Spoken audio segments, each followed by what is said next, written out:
So it looks like Midjourney is now available on Dzine AI. It seems that Midjourney have gone a little bit beyond their initial platform and they're starting to spread out a little bit. We saw a little while ago it was on a Meta platform. People were using it for free, but here now it's actually on a all-in-one design platform, Dzine AI, and it is actually on a few others as well, which I'll link to below. But today I'm going to run through how it works on Dzine AI and compare to see what the limitations are between it and using the Midjourney platform itself. Now the first question is, how do we actually even use this in the first place? Well, it's quite simple. If I head up here to text to image, I have my Design General model up here. I can click on that and choose something else. As you can see, we have things like GPT, Seedream, Nano Banana Pro, and then we have Midjourney. If I click on that to activate it, I have an area here to put my prompt. I can choose which model I want to create with and the aspect ratio.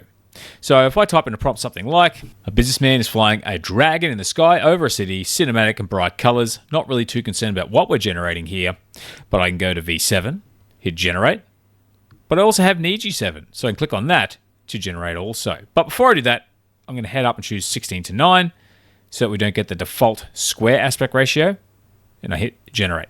But out of curiosity, I'm also going to turn on the prompt improver to see what happens, because that is something that's not available in Midjourney and is more of a Dzine AI feature, so I'll generate with that also. And now our images have been generated. We have 4 images as we normally would. This is our prompt improver version, but then we come back, we have our Niji version and our original. So you can see here, these are the images we submitted first, and the newest images go to the top. Now, of course, we can do things like check our prompt. See, there's Midjourney Model 7, and of course, with this one, we'll do the same again with Niji 7. But with the prompt improver, it has greatly changed our prompt. It's turned it to a stylized logo and completely changed it. So it's interesting to see how that works. It's not really something we want in this instance, but these are all images that were generated using the Midjourney model on Dzine, and it's actually quite easy to do. But coming back, if I were to take, say, this image here and place it onto my canvas, I now have that image on my canvas in Dzine AI, which for one means I can use all the other Dzine AI tools like the video, the editing to try and do something with this image. But I want to look more at how Midjourney works because I can now come over to image, choose Midjourney. This time I enter a different prompt, something like a dog on the beach. I'm going to leave it on version 7 for now, but I can choose to go with a style or a character. So character kind of being an omni reference. So if I said a dog on the beach with a dragon, so we're going to mention the dragon. This time I'm going to choose it as a character. And again, this would be like using the omni reference tool. If I hit generate, and by choosing character, we use that image as an omni reference. And you can see it's sort of copied some of the colors and elements as well as the dragon into this scene. But coming back, what if I use this same image on the canvas as a style reference for the same prompt? Now what we get copies a lot of those colors and tries to nail down the style a lot closer to what we got before. So you can see how we're using both the omni reference and style reference by using these options in Dzine. Now these features seem a little bit basic compared to what we actually have access to in Midjourney, but there's a few things here that you can't see. And if I try a few of the different parameters out, I'll show you exactly what I mean. You do actually have access to a lot of these tools if you understand some of the parameters. And also, if you don't know the parameters, I have a sheet you can download, link to in the description below. So I'm going to head back to text to image. I'm going to remove this from the canvas and start a little bit fresh. I type in a new prompt. I've put a cyborg graphic designer holding a paintbrush. I only got version 7, 16:9, but I'm going to come back and add in a parameter. If I type in --seed, I can type in a random number. And what happens is if I use this exact prompt with this exact seed anywhere, the results should be identical. But does seed actually work in Dzine when using Midjourney? I'm going to generate and find out. Now we have our results over here in the far right. I'm going to expand this out so our results are in the center. So that all looks pretty good. So seed definitely seemed to at least go through, but did it actually work? What we're going to do is head back to the Midjourney website to see if the seed works on that also. Now over in Midjourney, I have all the same default settings at 16:9 version 7. I'm going to come up the top and we're going to paste in the same prompt, including the seed, to see if the image is identical. As you can see, these images are basically identical. If I take a screenshot and place them side by side, you'll see the grid is exactly the same. So this means if we stick with our seed with the rest of these tests, we'll be able to more accurately compare the difference between Dzine AI and Midjourney.com. Now, since our seed is going to be identical, which means we can basically adjust these parameters to see what changes, I can see if stylize makes a difference. Our stylize is typically at a default of 100. So I type in --stylize 1000, and I can see if the image grid changes. So let's submit that along with a few other commands to see what we get.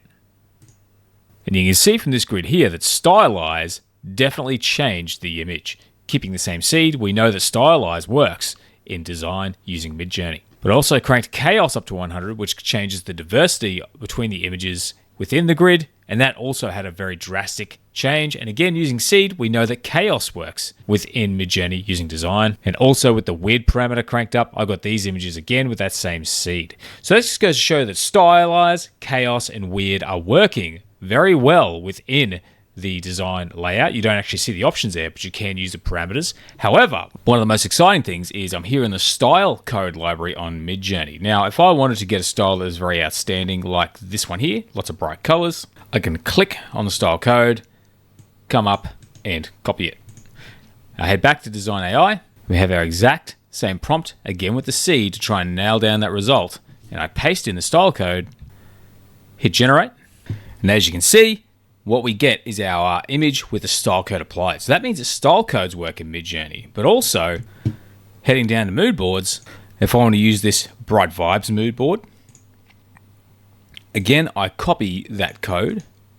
Back in Design, I remove the sref code we just tried out, paste in my Moodboard code, hit generate. And as you can see, it's applied that mood board to our images. So that means a lot of the main styling parameters, we can actually use these in our images on Dzine AI, despite the fact they're not in the interface. But after some testing, I found that these are the parameters that work in design, but also these are the ones that don't. And some of them are pretty obvious: permutations, aspect ratio, things that are controlled by the UI, whereas the others control the style and the output. So you can see you get a pretty broad number of parameters you can use, and you manage to pretty much get the full gamut of style tools when using Midjourney in design. But outside of the image model, we don't get access to videos. We don't get access to the Midjourney editor, although design has its own editor. Even the organizer, the fact that we can go through the Style Explorer, personalize, the mood boards, we can use these codes, but we can't create in design. Same with the Style Creator. Now, it looks like we can only really create images here on design using the Midjourney model. The Midjourney video model seems to be exclusive to its own platform. At least I haven't seen it anywhere else yet. I could be wrong, but there's still a lot of things missing the Midjourney editor. There's a few bits and pieces here, but depending on your use, you may be able to actually just go ahead and use Midjourney and Dzine AI if you want to save money on subscriptions, because sometimes you might have a Midjourney subscription and then also have another subscription for creating videos because maybe you don't like the Midjourney video model, or maybe you want to be able to mix it up between, say, Midjourney, Nano Banana Pro, and things like that.